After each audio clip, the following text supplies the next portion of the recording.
Hi everybody, my name is Tanushree Meena and I've secured AIR 120 this year in UPSC Civil Services Examination 2021. This was my fifth attempt, but in the earlier four attempts, I could not even clear the prelims. So this was the first mains which I wrote, and this was the first interview which I gave. So I'll give a little introduction of myself. I am from Jaipur, Rajasthan. I've done my schooling in Maharaja Savai Mansingh Vidyalaya, after which I went for my BA Honours in History from Miranda House College of University of Delhi. Thereafter, I did my Masters in Modern History from Jawaharlal Nehru University in Delhi. After which, I came back to my hometown Jaipur and prepared there solely for the civil services examination. Like, that was the part where I decided that I want to pursue civil services wholeheartedly. So I would say that I couldn't clear prelims for four times. So two attempts I gave while I was in my masters. So like those were unprepared attempts. But after that, in the next two attempts, I could clear the GS portions, but I couldn't clear CSAT. So I failed in CSAT twice. I know like it's something very painful, but the only thing which I could do was to motivate myself to appear for the examination again, because I knew that I had the potential to be a good civil servant, and I was quite confident that once I clear prelims, I would be able to clear mains and interview in one go, because I was quite confident of my writing skills, my personality, and my caliber. Like, I knew that I can be a good civil servant. So that confidence level was always there. But the main roadblock was prelims itself. So I for the CSAT thing, I enrolled in the Insights CSAT classes, which are taken up online. So the entire courses of Insights, I followed them online right from my home place, Jaipur. So I enrolled in the Insights Prelims Test series, and after which I also enrolled in the CSAT classes, which were there, which were, I think the CSAT classes were a lot of help, because what happens is after long years of your schooling, thereafter you lose touch with mathematics and English, especially for the competitive purposes. So you need to get into the flow of like studying again those subjects. So I think those classes helped me there. And for the motivation part, I would say that failing in prelims four times is a very big emotional setback personally. So I remember that my mother would always tell me that the only thing which you can do is work hard. There is nothing else that you can do to clear the examination. Like, if you are not clearing prelims for four times, it basically means that there is some amount of hard work which is lacking, and it basically means that you have to work harder. Like, if you couldn't clear prelims even after so much of hard work, then it means that there is still that thin line of improvement which is there, and you have to like work on that. So I like that is what which kept me motivated. Like, once I would clear prelims, I would clear mains and interview. That was my go-to motto, that okay, I just need to clear prelims once. So I wholeheartedly prepared for prelims. I studied CSAT just like I studied the GS subjects. For CSAT as well, I divided the entire syllabus, and like I studied every topic. And even like, I think that that was my main motivating factor, that you have to have confidence in whatever you do. If you think that you are somebody who's capable of becoming a good civil servant, then don't lose hope. Prelims failure may be a setback, but it is definitely not the deciding factor of your caliber, of your knowledge, and of your personality. So don't let the prelims failure bog you down. If, like, look at me, I've failed in prelims four times. Now I've secured AIR 120. So I think you can see from my story that there's always scope for improvement. Just work hard and keep on motivating your own self, that you can always like do something more. If you're not clearing it, then it basically means that there is still a thin scope for improvement, and go after that.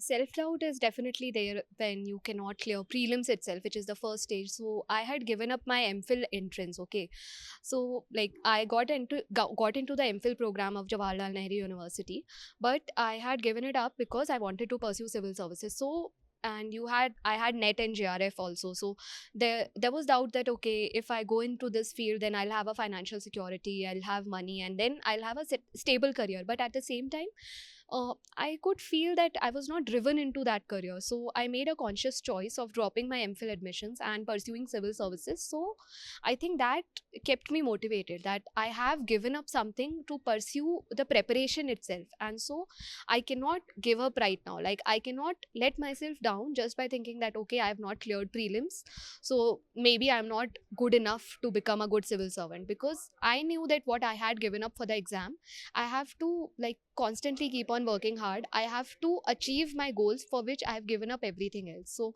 that was my main motivating factor. For the self doubt, of course, it is there that certain days when you feel that you cannot clear the examination itself, or maybe you are not good enough. But in those times, my friends and family helped me a lot. They believed a lot in me, which made me think that yes, if these people think that I am 100% deserving and I'm 100% capable of becoming a good civil servant, then what is the reason for me to doubt myself? Like, I've always had a good academic record throughout my school, throughout my college years. Then how can this one exam define my entire existence? So I did not let the failure define me. Instead, I took the failure as a challenge, that okay, if not this time, then next time I'm definitely going to clear it.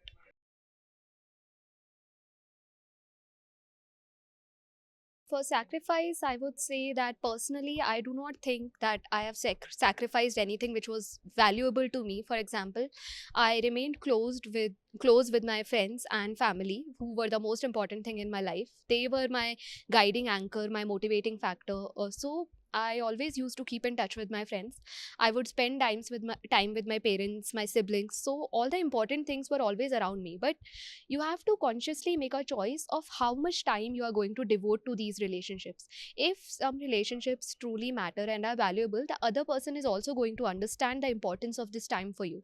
So they are not going to waste your time, or they are not going to be too demanding. So my friends and my family were not at all demanding.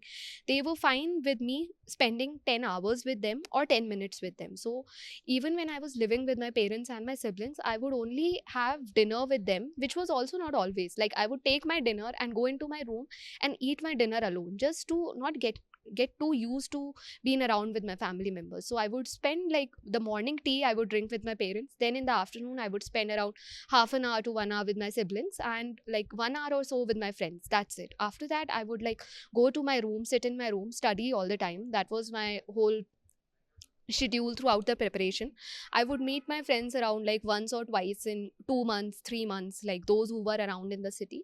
Other than that, I used to keep to myself. And I think that is also very important in the preparation, because you need to be very focused towards your preparation. And if something is taking too much attention out of your preparation, you have to decide what is more important. And if you are somebody who can manage it well, then do it. Otherwise, you have to prioritize your things. And I prioritized the exam. So, like, that was my decision.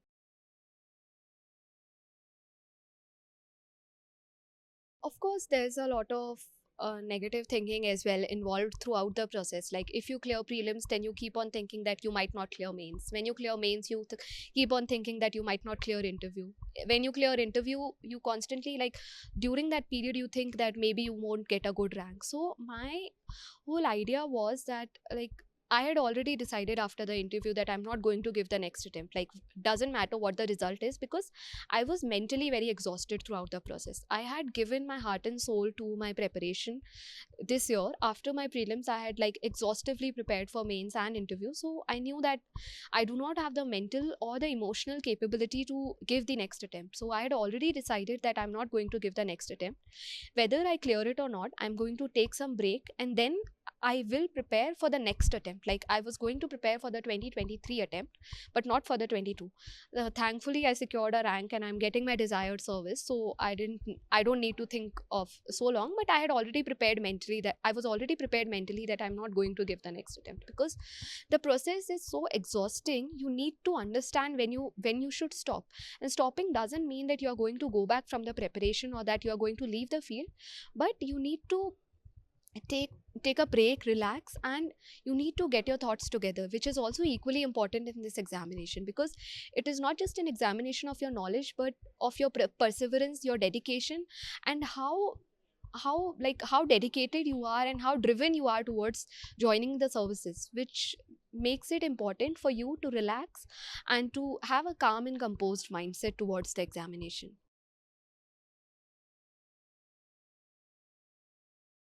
For my daily routine, I would say that I would wake up at 5 o'clock. Then I would give a 3 hour sitting of studies. Like I would study till 8 o'clock. So I would like pick up one subject, maybe optional or GS, whatever. Thereafter, I would have my bath and everything. After that, I would again give a 2.5 hour sitting in which I would do my newspaper, some daily current affairs. Then I would have my lunch, rest for an hour or two, after which I would give around 2 to 2.5 hours sitting once again. Then I would pick up, like if I had done optional in the morning, then I would pick up GS in the afternoon. And by the end of the day, like in the evening also, I would have tea with my mother, and then I would have, like I would come back to the room, watch some videos on YouTube regarding the preparation, motivational videos, do some yoga, and like I would not break my like regular routine completely. I would do yoga, I would do meditation, that was there. And then in the night also I would give a 3 hour sitting also, so that in like I would finish up everything which I had scheduled for the day. And if some things were left, then I would do it the next day. So I had a very planned schedule. Like I had a plan for the entire year, then I had a plan for the month, the week, and the very day. If some things would go here and there, then I would adjust them to according to my timetable and according to how I was feeling that day. Like I didn't have particularly like specific break days, because I knew that that is not possible, that you decide to take a break, or like you know when you are going to feel exhausted, so you already decide a break 1 week in advance. So I would take a break whenever I would feel like it. Whenever I would feel exhausted, I would just shut down my books, go to my friends or meet my parents or like be with my family. So that was my whole schedule.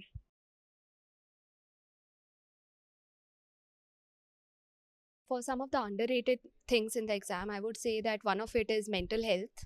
Often we forget that you have to be mentally stable, mentally calm and composed in order to succeed in the exam. The only difference which I could see in my earlier 4 failures of prelims and me clearing the prelims this time was that I was more confident about my preparation. At the same time, I was very calm and calm and composed throughout the examination process. Also, other than that, following the syllabus to the core, like to the dot, you have to understand every word of it, you have to prepare every word of it, and you have to be confident in whatever you have. Often what happens during the preparation is that you always feel that you lack something, and you constantly look for that affirmation from other people or from other sources. You have to be confident of your notes, of your strategy, and you have to follow it. So my whole strategy for mains and for interview was that I have to be confident in my own notes. Like even if there were thousands of available resources in the market, I would only read the resources which I have referred to and I would stick to them. So I never felt this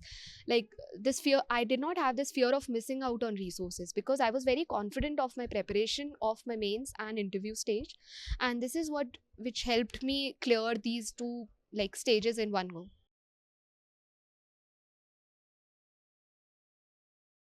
For Insights, I would say that I've relied entirely for my prelims preparation on Insights. I was a part of the Insights Prelims Test series for last 3 prelims, and I was also a part of the CSAT test series and the classes for last year because I couldn't clear CSAT in the earlier 2 attempts. So I thought that I need some professional guidance in order to clear the examination. After that, I would also follow the daily current affairs. I would read them in the night and then I would again revise them in the next morning. So through the daily current affairs, I was in constant touch with my current affairs and I was constantly revising them. I also used to give the daily quizzes, be it the static quiz, the current affairs quiz, or the revision through MCQ quiz. So, and even before the prelims, the 75 days plan, I have followed it for the last 2 prelims, and I would stick to the like the 75 days plan to the core. I would give the tests, I would post my Mitra sheets, and I would like analyze the questions and everything. The motivational pages which are there of Insights, they were also a very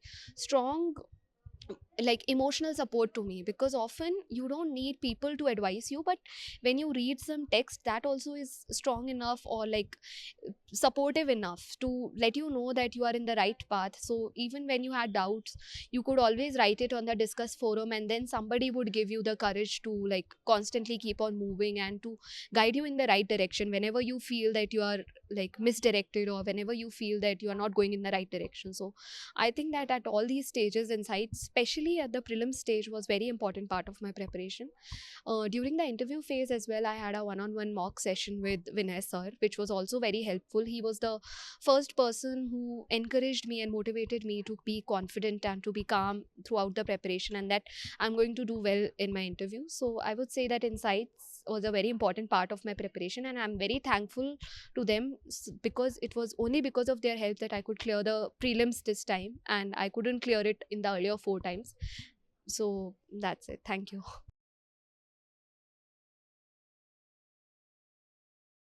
I had history as my optional because that is my graduation and post graduation subject. So I had a lot of background knowledge of the subject. Also, at the same time, for future aspirants, I would suggest that if you want to take up history as an optional, you have to understand that this is a subject which needs a lot of time. So if you are somebody who's interested in the subject and can read it for long hours, then only go for this optional. It is a good optional because it helps you in the prelims. It also helps you in, like, for example, this year I did the essay on history, the history topic which was there. I chose that, so that it helped me there. It also helps you in on the GS papers as well, but you have to understand that this is something which is going to take some time. So only if you can devote a significant amount of time to this optional, it is a very good optional. The maps portion is scoring, and the rest of the subjects also are like covered in GS as well. So you have to understand that history is a good optional, but at the same time it is very time taking. So I would suggest that, like, read the syllabus, go through it once, see some previous year questions, and if and only if you are interested in the subject, then go for this optional. Otherwise, I'm sure there are many other optionals which are more suitable for you.